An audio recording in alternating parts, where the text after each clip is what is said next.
সঁচাকৈয়ে কিন্তু বহাগ মাহৰ এই এক মাহটো বহুত দুখ লগা মাহ বুলি মানে ক'ব পাৰি বিশেষ কৰি যিবিলাকে মানে বিহু প্ৰগ্ৰেমবিলাক কৰে সেইবিলাকৰ কাৰণে মানে 2026 বৰ্ষৰ বহাগ বিহু আমি বিদায় দিলোঁ মানে পুৰা সমাপ্তি হৈ গ'ল মাত্ৰ ৰৈ গ'ল যদি আমাৰ বিহুৰ মাজৰ সেই স্মৃতিবোৰ এতিয়াও মনত আছে যেতিয়া আমি প্ৰথম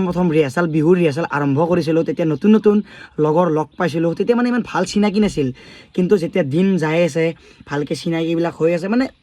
কেনেকৈ হৈ গ'ল এটা পৰিয়ালৰ নিচিনা হৈ গ'ল নিজৰ আপোন লগা হৈ গ'ল আৰু এটা কথা নকৱাকৈ নাথাকোঁ তাৰে মাজতে আমাৰ খঙি গৈছে কাজিয়াও গৈছে কিন্তু আমি তাৰে পিছত ভালো হৈছোঁ মানে সেই দিনবিলাক পাহৰিব পৰা নাযায় মানে গধূলি যোৱা যায় গোটেই ৰাতি প্ৰগ্ৰেম কৰা যায় ৰাতিপুৱা পোহৰ হ অৱস্থাত মানে ঘৰ উভতি আহি ঘৰত টোপনি মাৰা যায় আকৌ মানে যাবলগীয়া হয় তাৰে মাজতে কেতিয়াবা আমি বিহুৰ পৰা খানা খাওঁ আৰু খানাত তেতিয়া আমি বেলেগ মানে ফূৰ্তি কৰোঁ বহুত ভাল লাগে তো সেই ফূৰ্তিবিলাক মানে কেতিয়াও মানে পাহৰিব পৰা নাযায় আৰু সকলোতকৈ ডাঙৰ কথা